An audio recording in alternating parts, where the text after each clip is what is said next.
DNA मित्रों, आज हम विश्लेषण की शुरुआत नेताजी सुभाष चंद्र बोस के विचार से करेंगे। उनका मानना था कि जब सब चुप हो जाएं, तब आपका मुखर होना और संघर्ष करना ही नई राजनीति को जन्म देता है। इस वक्त राहुल गांधी कमोवेश इसी सिद्धांत पर अपनी राजनीति को आगे बढ़ा रहे हैं। मित्रों, जंतर मंतर पर हुए हिंसक प्रदर्शन में घायल युवकों को जब कॉकरोच पार्टी वाले भूल गए, तब राहुल गांधी उन्हें अपने साथ जोड़कर नई राजनीति कर रहे हैं। वो आज उस लड़के से मिले जो 20 जुलाई को हुए प्रदर्शन में जख्मी हुआ था। कथित तौर पर पैलेट गन से जख्मी साहिल लोचव को लेकर राहुल थाने पहुंचे। पैलेट गन चलाने वालों के खिलाफ केस दर्ज करने की मांग की। जब पुलिस ने केस दर्ज करने से इनकार कर दिया तो वो अपने समर्थकों के साथ धरने पर बैठ गए। करीब 7 घंटे तक थाने के अंदर रहे और आखिरकार पुलिस को केस दर्ज करना ही पड़ा। मित्रों, आज के धरने का उद्देश्य सरकार और प्रशासन पर दबाव बनाना था और इसके लिए आज की तारीख राहुल ने यूं ही नहीं चुनी। असल में आज वो धरना पॉलिटिक्स की मासिक वर्षगांठ मना रहे हैं। 20 जुलाई को संसद में हुई घटना के बाद 21 जुलाई को राहुल प्रधानमंत्री आवास के बाहर धरने पर बैठे थे और आज उसी प्रदर्शन में जख्मी साहिल को लेकर थाने के बाहर धरने पर बैठ गए। जाहिर है कि छात्रों के जरिए राहुल गांधी बड़ा सियासी संदेश देने की कोशिश कर रहे हैं। सवाल है कि राहुल इस नई पॉलिटिक्स से किसे बड़ी चुनौती दे रहे हैं, बीजेपी को या सीजेपी, कॉकरोच जनता पार्टी को? क्या कांग्रेस के जननायक यानी राहुल गांधी की इस राजनीति को देश कबूल करेगा? मित्रों, इंदिरा गांधी का मानना था कि राजनीति में चुनौतियां कभी खत्म नहीं होती। जब तक आप संघर्ष के मैदान में दिख रहे हैं, तब तक आपकी प्रासंगिकता बनी हुई है। मैदान छोड़ते ही कहानी खत्म हो जाती है। जिन राहुल गांधी पर पार्ट टाइम पॉलिटिशियन होने के आरोप लगते रहे हैं, वो इस बार छात्रों और नौजवानों के जरिए राजनीति में अपनी प्रासंगिकता बनाए रखना चाहते हैं। यही कारण है कि पैलेट गन से जख्मी साहिल से आज राहुल गांधी मिले। साहिल को साथ लेकर सबसे पहले दिल्ली के मंदिर मार्ग पुलिस स्टेशन पर पहुंचे। वहां उन्होंने 20 जुलाई के प्रदर्शन के दौरान हुई हिंसा और पैलेट गन के प्रयोग के खिलाफ एफआईआर दर्ज कराने की मांग की। जब केस दर्ज नहीं हुआ तो वहां से वो संसद मार्ग थाने गए। वहां डीसीपी का ऑफिस भी है। वहां राहुल ने नई दिल्ली के डीसीपी सचिन शर्मा से करीब 10 मिनट तक मुलाकात की। पुलिस ने केस दर्ज नहीं किया तो बाहर आकर धरने पर बैठ गए। राहुल गांधी ने मेडिकल रिपोर्ट और साहिल को दिखाकर दावा किया कि उसके शरीर में 1-2 नहीं बल्कि कम से कम 200 छर्रे घुस गए। राहुल ने आरोप लगाया कि ऊपर से आदेश आने की वजह से पैलेट गन चलाने वालों पर केस दर्ज नहीं किया जा रहा। हम आपको सुनाते हैं कि राहुल गांधी ने क्या कहा। यहाँ दिखाइए, युवा पे गोली चलाई जा सकती है। आप दिखाइए, ये इनके यहाँ लगे छर्रे, 200 छर्रे इनके शरीर के अंदर है, 3 छर्रे इनके आंख में है। इनकी एड़ी जिसमें साफ लिखा है कि इनके शरीर में 200 से ज्यादा छर्रे हैं। ये है छर्रे, ये इन्होंने अपने शरीर से निकाले हैं। इनकी आंख में 3 है, दिखाइए। इनकी आंख से इनको नहीं दिखने वाला है। दिल्ली पुलिस ने कहा कि हमने छर्रे नहीं चलाए। तो एक ही सवाल है, अगर आपने नहीं चलाए तो किसी ने तो ये छर्रे चलाए होंगे।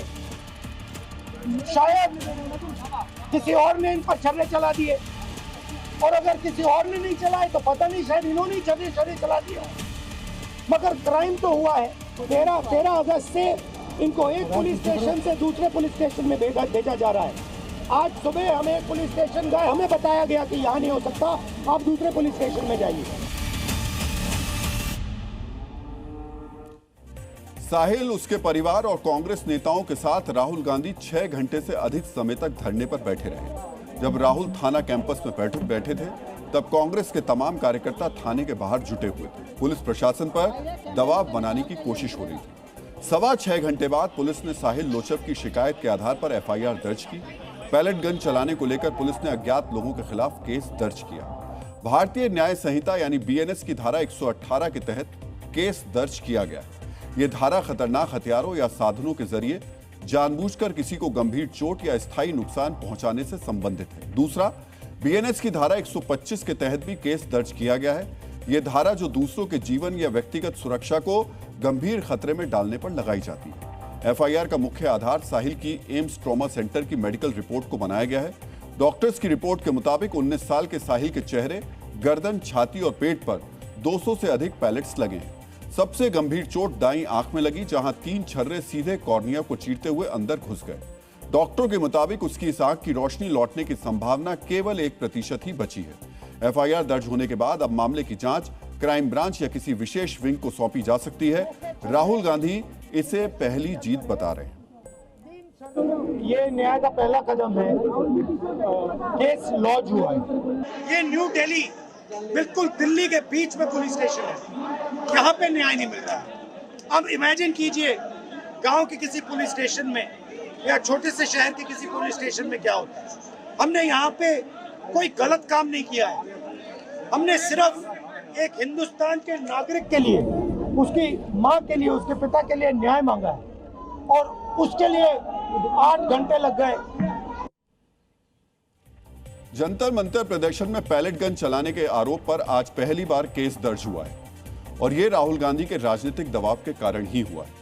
राहुल गांधी जिस तरह से छात्रों के मुद्दे पर आक्रामक हैं, कहीं ना कहीं ये उसी का असर है। वो 7 घंटे तक पुलिस स्टेशन में रहे और तब तक रहे जब तक एफआईआर दर्ज नहीं हो गई। इस दौरान कॉकरोच जनता पार्टी के किसी भी नेता का कहीं भी कोई अता पता नहीं था। उस समय कॉकरोच पार्टी के नेताओं में से कोई राजस्थान तो कोई महाराष्ट्र में था। इसलिए सवाल है कि राहुल गांधी की ये आक्रामकता किसके लिए बड़ी चुनौती है, सत्ताधारी बीजेपी के लिए या फिर जंतर मंतर पर आंदोलन खड़ा करने वाली कॉकरोच जनता पार्टी के लिए। मित्रों, कॉकरोच जनता पार्टी के कर्ता धर्ताओं ने युवाओं को जोड़कर बड़ा आंदोलन खड़ा कर दिया था, लेकिन इंस्टाग्राम पर 30 सेकंड्स की रील की तरह उनकी लड़ाई भी 30 सेकंड्स वाली साबित हुई। जिस तरह लोग रील देखकर भूल जाते हैं, उसी तरह कॉकरोच जनता पार्टी के नेता भी साहिल जैसे छात्रों को भूल गए। कॉकरोच पार्टी के एक नेता राजस्थान में प्रेशर पॉलिटिक्स करने लगे, दूसरे नेता महाराष्ट्र में करने लगे और इस सब के बीच वो छात्र उन्हें याद नहीं रहे जिनके दम पर उन्होंने जंतर मंतर पर आंदोलन खड़ा किया था। राहुल गांधी उन युवाओं को कॉकरोच पार्टी से अपनी ओर खींचने में कामयाब होते दिख रहे हैं। आज जो केस दर्ज हुआ वो इसका साक्ष्य है। मित्रों, जिस साहिल लोचव की शिकायत पर केस दर्ज हुआ है उसके बारे में भी आपको जानना चाहिए। 19 साल के साहिल लोचव दिल्ली विश्वविद्यालय के स्कूल ऑफ ओपन लर्निंग के छात्र हैं। मूल रूप से हरियाणा के रहने वाले हैं और फिलहाल दिल्ली के नजफगढ़ में किराए के मकान में रहते हैं। एसएससी, सीजीएल और दिल्ली पुलिस कांस्टेबल भर्ती की तैयारी करते हैं। पेपर लीक के खिलाफ जंतर मंतर से संसद चलो मार्च निकाला गया तो उसमें साहिल भी शामिल हुए थे। उसी हिंसक प्रदर्शन के दौरान साहिल को पैलेट गन के छर्रे लगे थे। 24 जुलाई को राहुल गांधी ने जब प्रेस कॉन्फ्रेंस की थी तब पहली बार वो साहिल को मीडिया के सामने लेकर आए थे और आज साहिल को लेकर वो सीधे केस दर्ज करवाने के लिए थाने पहुंच गए, लेकिन कॉकरोच जनता पार्टी कहीं नहीं दिखाई दी। मित्रों, जिस हिंसक प्रदर्शन के दौरान साहिल जख्मी हुए थे उसमें कम से कम 200 छात्र घायल हुए, कम से कम 96 छात्रों को अस्पताल में भर्ती होना पड़ा। जिस कॉकरोच जनता पार्टी के आह्वान पर वो जंतर मंतर पहुंचे, मार्च में शामिल हुए और जख्मी हुए, उसके नेताओं ने कभी उनका हालचाल जानने की कोशिश नहीं की। रांची की नूतन टोपो भी प्रदर्शन के दौरान घायल हुई थी। नूतन को राहुल गांधी ने कांटेक्ट किया था, लेकिन कॉकरोच जनता पार्टी के कर्ता धर्ताओं ने उनसे कोई संपर्क साधने की कोशिश नहीं की। सोचिए, घायलों से मिलने के लिए कॉकरोच पार्टी वालों के पास बिल्कुल वक्त नहीं था, वो भूल गए, लेकिन राहुल गांधी और कांग्रेस नेताओं ने नंबर तलाश कर उन्हें खोज लिया। आपको याद होगा, प्रदर्शन के ठीक अगले दिन राहुल गांधी अपनी बहन प्रियंका गांधी के साथ राम मनोहर लोहिया अस्पताल पहुंचे थे। उन्होंने घायल हुए कई छात्रों और युवा प्रदर्शनकारियों से मुलाकात की थी। इसी तरह पिछले 1 महीने से वो पूरी और पक्की तैयारी के साथ जंतर मंतर के हिंसक प्रदर्शन का मुद्दा उठाते रहे। विशेषकर पैलेट गन को लेकर पूरी कांग्रेस सरकार के खिलाफ आक्रामक है। इसे लेकर सरकार और गृह मंत्री अमित शाह से जवाब वो मांगते रहे। छात्रों को कांग्रेस से जोड़ने के लिए राहुल गांधी ने गूंज कार्यक्रम को भी आगे बढ़ाया। दोनों तरफ से वो सियासी तौर पर यह संदेश देने की कोशिश करते रहे कि युवाओं और नौजवानों का मुद्दा कांग्रेस ही उठा सकती है। मित्रों, पेपर लीक का मुद्दा उठाने के बाद राहुल गांधी ने छात्रों की गूंज नाम से कार्यक्रम शुरू किया। 17 जून को राजस्थान के कोटा में पहली बार यह कार्यक्रम किया गया। जुलाई में जब छात्र जंतर मंतर पर बैठे थे, उस दौरान 17 तारीख को देहरादून में राहुल ने छात्रों के साथ बड़ा संवाद किया था। जंतर मंतर पर हुई हिंसा के बाद इसे व्यापक तौर पर आगे बढ़ाया। 8 अगस्त को प्रयागराज के केपी ग्राउंड में राहुल गांधी ने युवाओं की चिंताओं पर बात की थी और अब कल यानी 22 अगस्त को पुणे में छात्रों और युवा महिलाओं से सीधा संवाद करेंगे। इसमें महिला सुरक्षा, हॉस्टल, शिक्षा, समानता और करियर के अवसरों पर चर्चा की जाएगी। पुणे रवाना होने से पहले अपने धरना पॉलिटिक्स की मासिक वर्षगांठ पर राहुल गांधी ने साहिल के जरिए भी यही संदेश देने की कोशिश की कि छात्रों के अधिकारों की असली लड़ाई वही लड़ने वाले हैं। राहुल गांधी ये अच्छी तरह जानते हैं कि 2029 के चुनाव में इन युवाओं की भूमिका क्या होगी।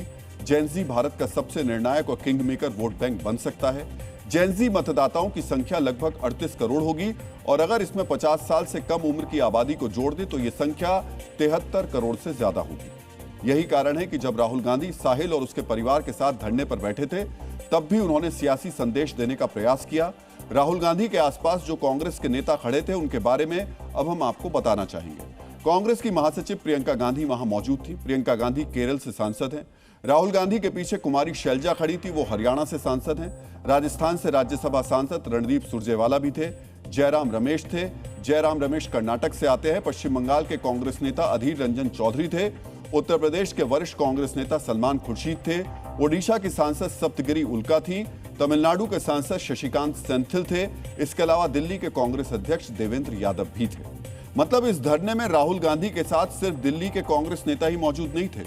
उत्तर से दक्षिण तक, पूरब से पश्चिम तक कांग्रेस के हर राज्य के नेता राहुल गांधी के इस धरने में शामिल थे। मित्रों, राजनीति में मैसेजिंग बहुत महत्वपूर्ण होती है और यहां राहुल गांधी ने इन चेहरों के साथ यही मैसेज देने की कोशिश की कि बंगाल से लेकर ओडिशा तक और उत्तर प्रदेश से लेकर तमिलनाडु और केरल तक कांग्रेस हर राज्य के छात्रों के साथ डटकर खड़ी है। हालांकि यहां से झारखंड का कोई नेता नजर नहीं आया। यही कारण है कि कांग्रेस, अब हम जो बात आपसे कर रहे थे, राहुल गांधी को जननायक के तौर पर अब पेश करने की कांग्रेस कोशिश कर रही है। उत्तर प्रदेश से लेकर मध्य प्रदेश तक कांग्रेस राहुल गांधी को जननायक साबित करने की अब कोशिशों में लगी हुई है। मित्रों, जननायक का मतलब होता है जनता का नायक, यानी लोगों का पसंदीदा नेता। हर पार्टी का नेता अपने कार्यकर्ताओं के लिए जननायक हो सकता है, लेकिन देश में जननायक की उपाधि खास तौर पर कर्पूरी ठाकुर से जुड़ी हुई है। कर्पूरी ठाकुर 2 बार बिहार के मुख्यमंत्री रहे। उनके ऐतिहासिक योगदान के लिए भारत सरकार ने उन्हें मरणोपरांत देश के सर्वोच्च नागरिक सम्मान भारत रत्न से सम्मानित किया है। कांग्रेस के नेता राहुल गांधी को इन छात्रों के अधिकार की लड़ाई के जरिए जननायक घोषित करने में कांग्रेस जुटी हुई है। हम आपको सुनाते हैं पैलेट गन को लेकर आज एफआईआर दर्ज होने के बाद कांग्रेस के नेताओं ने क्या कहा।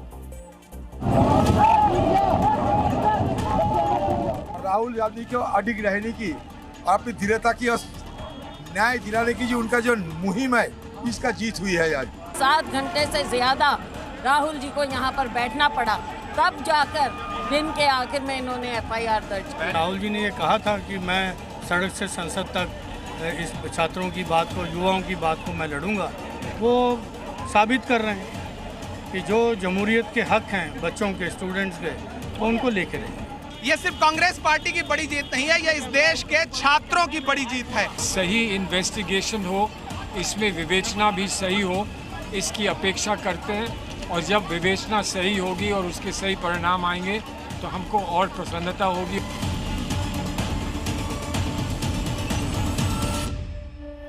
छात्रों के साथ हुई हिंसा और पैलेट गन को लेकर राहुल गांधी ने आक्रामक लड़ाई लड़ी। खासकर कॉकरोच जनता पार्टी के नेता जब छात्रों को छोड़कर चले गए तब कांग्रेस युवाओं को जोड़ने में जुटी रही और आखिरकार केस दर्ज हुआ। कांग्रेस इसे छात्रों के न्याय की लड़ाई कह रही है, लेकिन सरकार इसे शुद्ध और सस्ती सियासत कह रही है। केंद्रीय मंत्री जेपी नड्डा ने कहा कि राहुल गांधी असल मुद्दों से ध्यान भटकाने के लिए इस तरह के धरने प्रदर्शन कर रहे हैं। पूरा देश एक बार फिर से राहुल गांधी की उस सस्ती और ध्यान भटकाने वाली राजनीति का गवाह बन रही है, जिसका प्रदर्शन उन्होंने आज संसद मार्ग थाने के बाहर जो किया वो सबने देखा है। राहुल गांधी जी का आज का यह धरना न तो छात्रों के लिए है और न ही न्याय के लिए है। यह कांग्रेस पार्टी की राजनीतिक हताशा का प्रतीक है और राहुल गांधी की फुटेज खाने की भूख है। स्पष्ट रूप से कहना चाहते हैं, कांग्रेस पार्टी राहुल गांधी की अगुवाई में अराजकता की पार्टी बन रही है। कृपया करके न करें। बहस होगी, कानून अपना काम करेगा, लेकिन जाके राहुल गांधी एक थाने में बैठ जाएं, वो भी 1 महीना पुराने एक मामले को लेकर जिसकी जांच चल रही है, जैसा मैंने बताया, तो स्पष्ट है कि कंपटीशन की पॉलिटिक्स है। यहां फिसलते हैं तो वहां खड़े हो जाते हैं। इसकी हम पूरी भर्त्सना करते हैं। कानून को अपने हाथ में लेके अराजकता फैलाना चाहते हैं। ये सुप्रीम कोर्ट में केस है, सुप्रीम कोर्ट ने इस पर हाई पावर कमेटी बनाई है, क्राइम ब्रांच जांच कर रही है। एक पागल होता है, वो बुद्ध पागल होता है, तो ये बुद्ध पागल है। ये माहौल को खराब करना, और जो मीडिया था, जो उस समय मीडिया ने दिखा दिया कि इनका ने ये तेलचट्टा पार्टी ने इनका महत्व नहीं दिया, तो अपना महत्व भी बढ़े। और दूसरा, वंदे मातरम पर भी ध्यान को भटकाएं, ये ध्यान भी भटकाना है इनका। मित्रों, इसमें रत्ती भर भी शक नहीं कि राजनीति में जो भी होता है उसका लक्ष्य बहुत स्पष्ट होता है। राहुल गांधी आज अगर 7 घंटे तक पुलिस स्टेशन के अंदर बैठे रहे तो उनका उद्देश्य भी राजनीतिक था। पैलेट गन को उन्होंने 20 जुलाई से ही सियासी हथियार के तौर पर इस्तेमाल करना शुरू कर दिया था।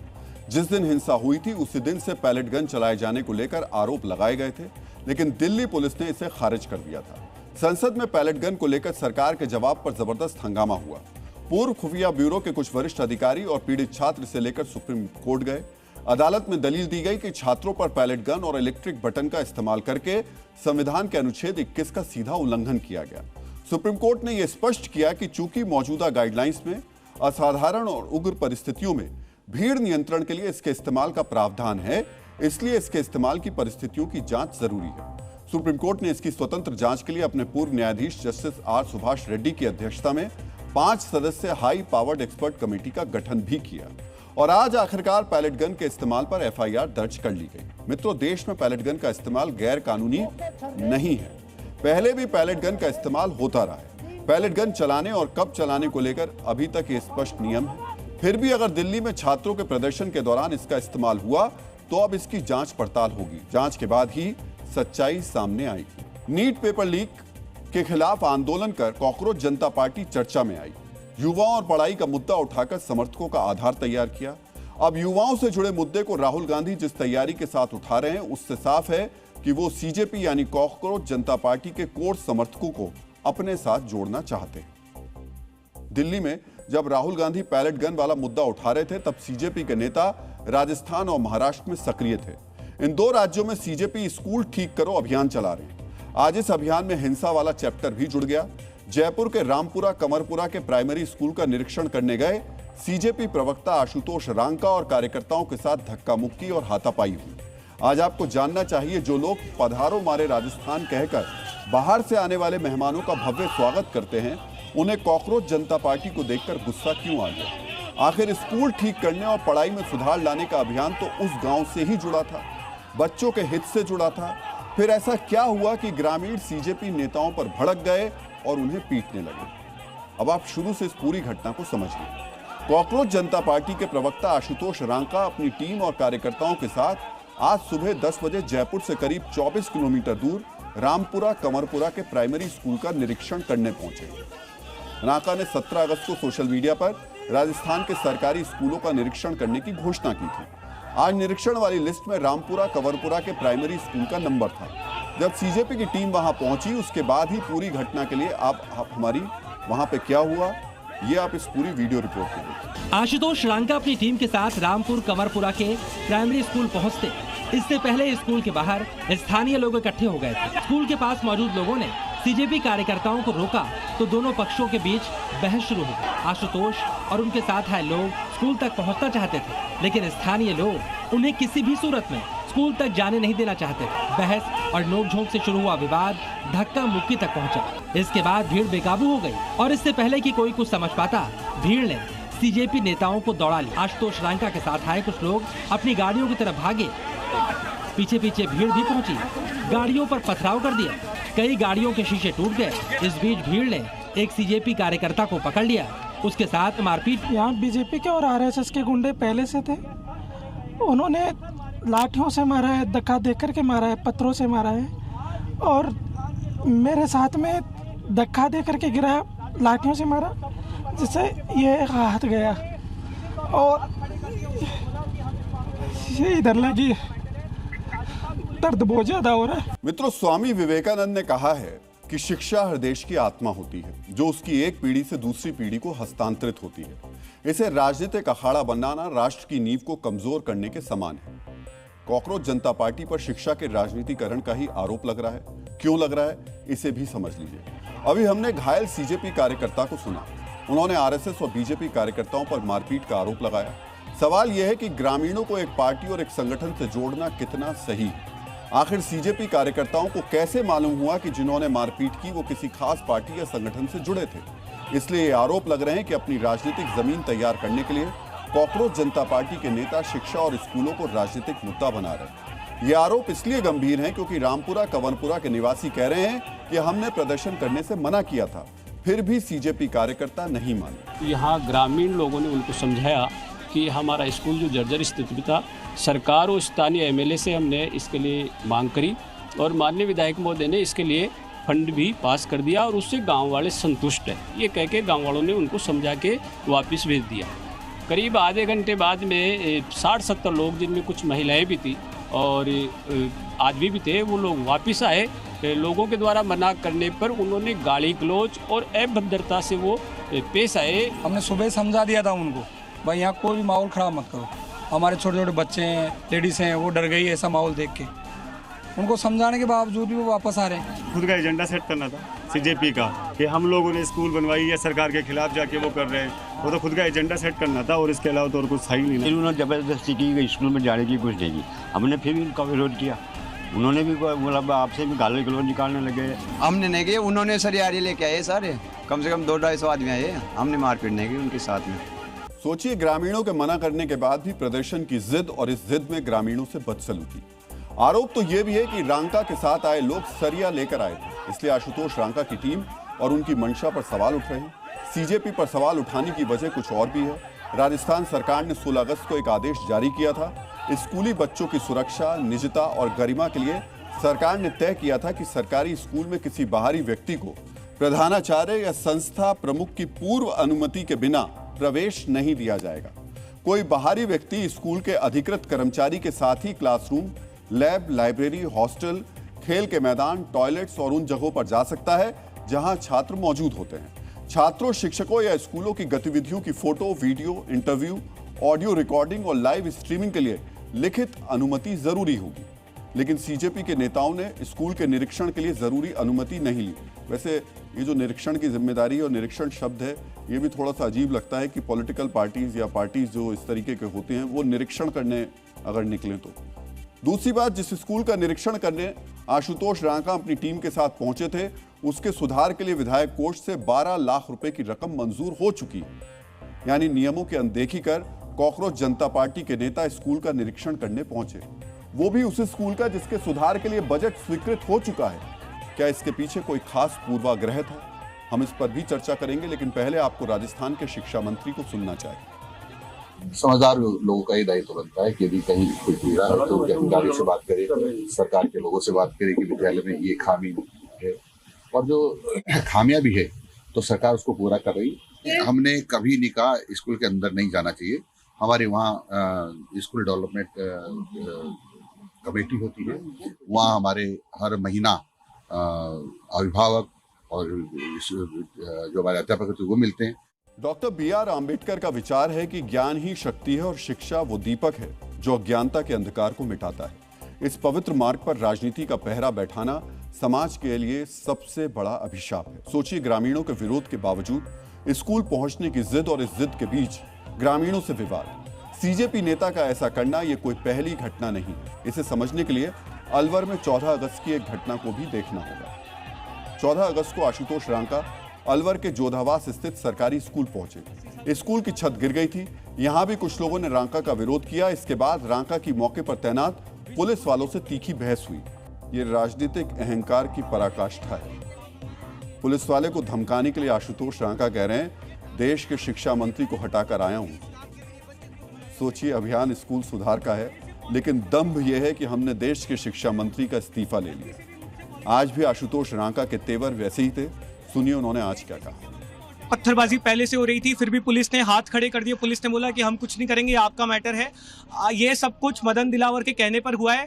48 घंटे का समय दे रहे हैं। ये सारे गुंडे अरेस्ट होने चाहिए और आप ऑर्डर विड्रॉ कीजिए, नहीं तो अब ये आंदोलन शिक्षा से बढ़कर मदन दिलावर पे जाएगा। 48 घंटे का समय है। हम तुम्हारी गुंडागर्दी से डरने वाले लोग नहीं है। समझिए, आशुतोष रांका कभी कहते हैं कि हमने देश के शिक्षा मंत्री का इस्तीफा ले लिया, तो कभी कहते हैं कि राजस्थान के शिक्षा मंत्री का इस्तीफा मांगेंगे। शायद इसीलिए लोगों के मन में यह भाव आ रहा है कि स्कूलों को राजनीति का मुद्दा बनाया जा रहा है। उन्हें सीजेपी की नीयत पर भरोसा नहीं है, इसलिए रामपुरा कंवरपुरा के निवासी नहीं चाहते कि सीजेपी कार्यकर्ता उनके गांव आएं और स्कूल के नाम पर प्रदर्शन करें। मित्रों, स्कूल ठीक करो अभियान के तहत अब तक आशुतोष रांका ने 2 स्कूलों का दौरा किया। उनके दौरों में स्कूल की समस्याओं पर फोकस कम और रील बनाने और अपनी प्रोफाइलिंग पर फोकस ज्यादा दिखाई दिया। शायद इसीलिए रामपुरा कंवरपुरा के लोगों को सीजेपी की ईमानदारी पर भरोसा नहीं रहा। शायद इसीलिए 1 महीने पहले तक चर्चा में रही सीजेपी पर अब सवाल उठ रहे हैं। अलवर में जो कुछ हुआ, सीजेपी समर्थकों ने उसे सोशल मीडिया पर जैसे प्रोजेक्ट किया, उसे देखते हुए रामपुरा कंवरपुरा के लोगों को लगा होगा ये स्कूल सुधारने के लिए नहीं, रील बनाने के लिए, नेता बनने के लिए प्रदर्शन कर रहे हैं। मित्रों, यहां एक और दिलचस्प तस्वीर की तरफ हम आपका ध्यान दिलाना चाहते हैं। 14 अगस्त को अलवर में आशुतोष रांका पुलिस वालों से शाब्दिक बदसलूकी कर रहे थे। 21 अगस्त को वही आशुतोष आरोप लगा रहे हैं, 14 अगस्त को पुलिस को धमका रहे थे, 21 अगस्त को वही आशुतोष रांका आरोप लगा रहे हैं कि पुलिस वालों ने उन्हें बचाया नहीं। अभिजीत दीप के कह रहे हैं कि पुलिस ने पिटने दिया। सोचिए, पहले सिस्टम की मर्यादा को तार तार करेंगे, फिर कहेंगे कि सिस्टम ने अपनी जिम्मेदारी नहीं निभाई। मित्रों, आज एक और तथ्य को याद करना बहुत जरूरी है। जब दिल्ली में जंतर मंतर पर सीजेपी का प्रदर्शन हो रहा था, तब पार्टी के समर्थक मीडिया का मजाक उड़ाते थे। जंतर मंतर पर प्रदर्शन कवर करने गए मीडिया कर्मियों से बदसलूकी करते थे। हमने तब मीडिया से हुई बदसलूकी का विरोध किया था। आज सीजेपी कार्यकर्ताओं के साथ जो कुछ हुआ, हम उसका भी विरोध कर रहे हैं। आज जयपुर में जो कुछ हुआ, कोई संवेदनशील व्यक्ति उसका समर्थन नहीं कर सकता। सबको समझना चाहिए कि हिंसा और ये जो हिंसक तरीके हैं, ये गलत है। अगर हम आज कानून और सामाजिक मर्यादा तोड़ेंगे तो कल कोई दूसरा भी वैसा ही करेगा। सीजेपी के साथ आज ऐसा ही हो रहा है। आज उनका इस कड़वी सच्चाई से साक्षात्कार हुआ है। जब किसी के साथ हिंसा होती है तो कैसा लगता है, जब कोई सामने से अपशब्द बोलता है तो कैसा लगता है। शिक्षा आम आदमी से जुड़ा मुद्दा है, देश के भविष्य से जुड़ा मुद्दा है, इसलिए इस पर बहुत गंभीरता और संवेदनशीलता से चर्चा होनी चाहिए। स्कूल और शिक्षा में सुधार का विकल्प सुझाना चाहिए, बिल्कुल सुझाना चाहिए, लेकिन इसे राजनीति का, सोशल मीडिया पर प्रोफाइलिंग का मुद्दा नहीं बनाना चाहिए। अभिजीत दीपके ने कहा है कि अगर सीजेपी नेताओं पर हमला करने वालों को 48 घंटे में गिरफ्तार नहीं किया गया तो वो जयपुर जाएंगे। यानी एक और धरना प्रदर्शन का टीजर लॉन्च हो चुका है। मित्रों, आज जंतर मंतर से एक और प्रोटेस्ट हुआ है। इस प्रदर्शन में भी हजारों की संख्या में लोग पहुंचे। इससे पहले नीट परीक्षा लीक के बाद जंतर मंतर में शिक्षा मंत्री के इस्तीफे को लेकर आंदोलन हुआ था, लेकिन आज जंतर मंतर में रिजर्वेशन रिफॉर्म सत्याग्रह हुआ। यह आंदोलन क्यों हुआ, आंदोलन करने वालों की क्या मांग थी, सुबह से लेकर शाम तक इस आंदोलन में क्या क्या हुआ, इसे समझने के लिए आपको जंतर मंतर से हमारी ये ग्राउंड रिपोर्ट बहुत ही ध्यान से देखनी चाहिए।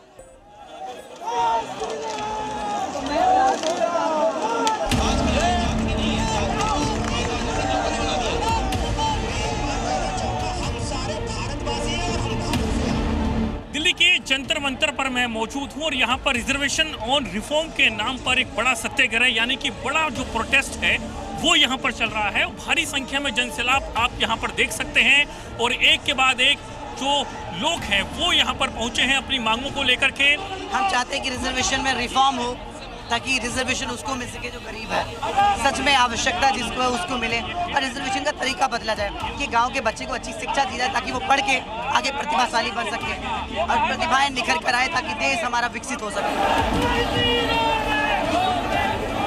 बाबा साहब ने कहा था कि 10 साल बाद समीक्षा हो। आज हम बाबा साहब को मानते हैं तो बाबा साहब की बात तो माने कि बाबा साहब बोल के गए कि समीक्षा हो, बातचीत हो। क्या रिजर्वेशन उस बच्चे तक पहुंच पा रहा है गांव के, जो बच्चा खेत में जिसका पिता लगा हुआ है, जो 5-5 लाख की कोचिंग नहीं दिला सकता, क्या उस तक रिजर्वेशन पहुंच पा रहा है? हाँ, ये लड़ाई जो है केवल स्वर्ण समाज की नहीं है, ओबीसी की वर्ग की भी है, ST वर्ग की भी है।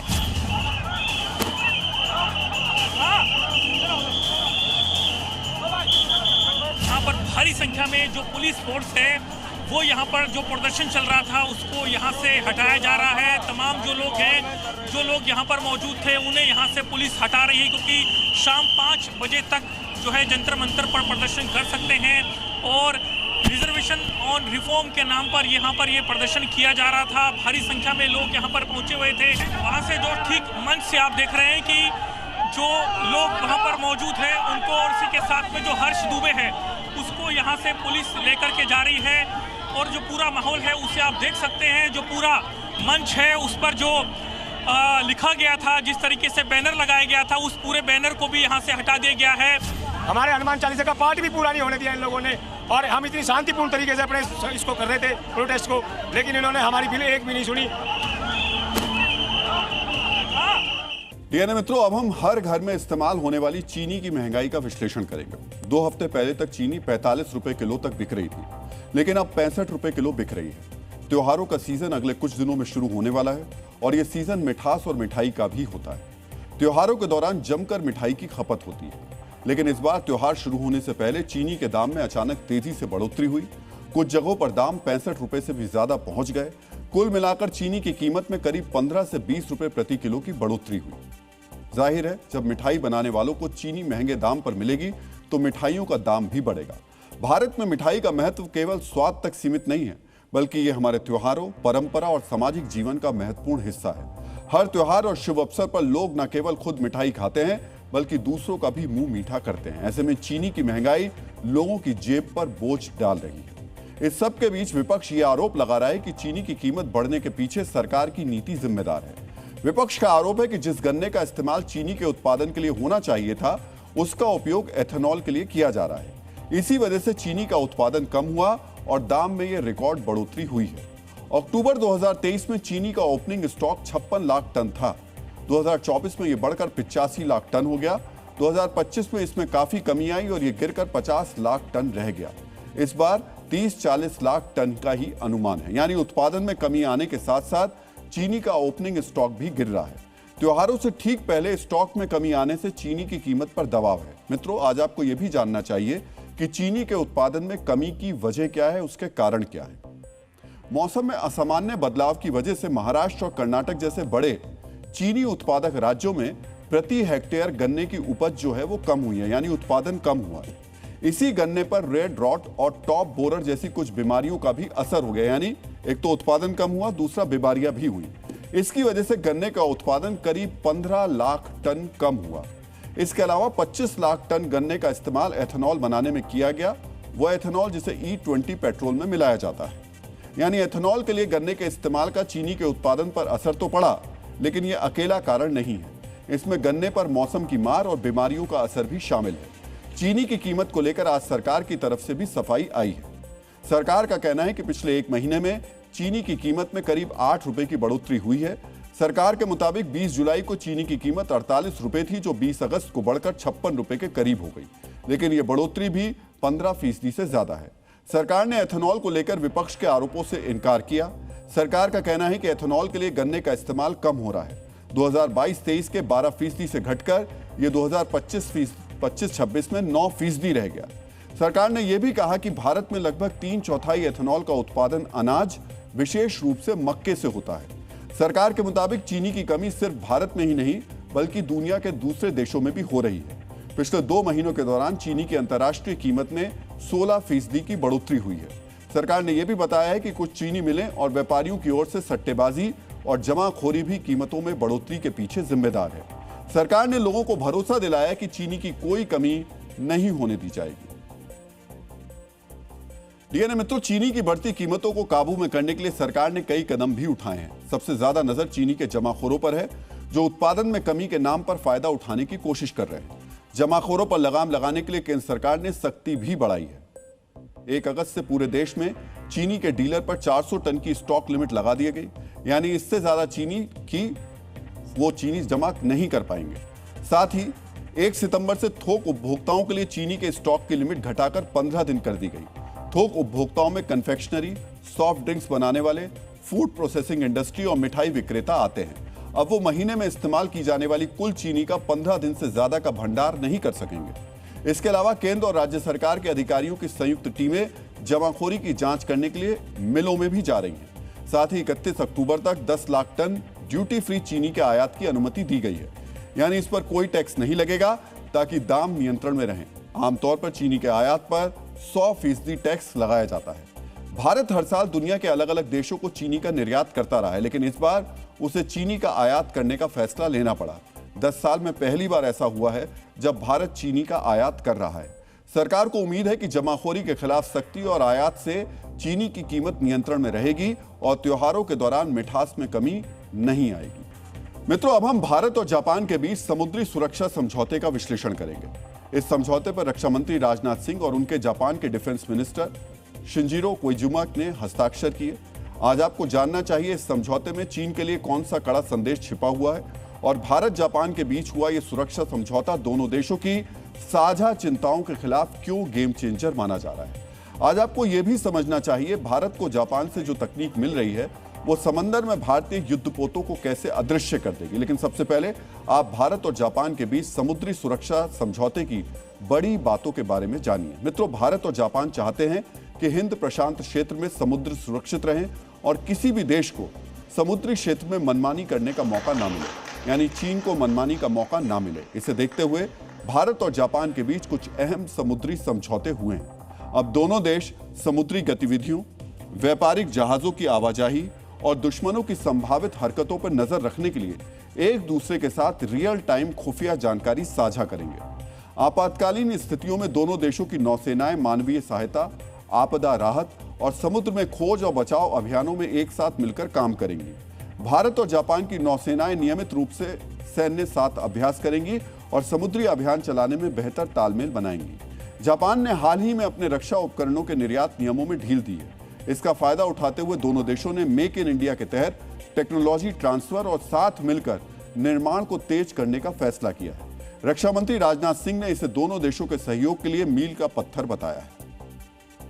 एक्सलेंसी, हमारी आर्मी, नेवी और एयरफोर्स के बीच ज्वाइंट मिलिट्री इंगेजमेंट्स हमारी बढ़ती हुई इंटर ऑपरेबिलिटी को रिफ्लेक्ट करती हैं, लेकिन बदलती वैश्विक अनिश्चितताओं से आगे रहने के लिए हमें उभरते डोमेन्स में अपने सहयोग में और विस्तार करना होगा और मेक इन इंडिया इनिशिएटिव के तहत डिफेंस इंडस्ट्रियल मैन्युफैक्चरिंग को आगे बढ़ाना होगा।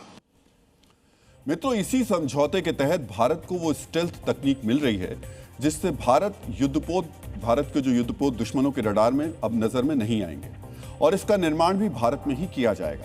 आज आपको समझना चाहिए क्या है ये तकनीक और कैसे ये किसी युद्धपोत को दुश्मन के रडार की नजर से ओझल कर देती है। मित्रों, इस तकनीक को यूनिकॉर्न कहते हैं। ये एक खास तरीके का एंटीना सिस्टम होता है जो जहाज के ऊपर वाले हिस्से पर लगा होता है। मित्रों, ये यूनिकॉर्न सिस्टम से लैस युद्धपोत है। इस जहाज के एंटीने के एक कवर में ये बंद है जिससे युद्धपोत दुश्मन के रडार की पकड़ में नहीं आता। अब जापान से मिली इस तकनीक से भारत के युद्धपोत और ज्यादा स्टेल्थ हो जाएंगे। जापान इसे अपने मोगामी क्लास स्टेल्थ फ्रिगेट्स पर इस्तेमाल कर रहा है। अब भारत और जापान साथ मिलकर भारत में ही इसका निर्माण करेंगे। आज आपको समझना चाहिए सामान्य युद्धपोत की अपेक्षा ये एंटीने क्यों दुश्मन के रडार की नजर में नहीं आते हैं।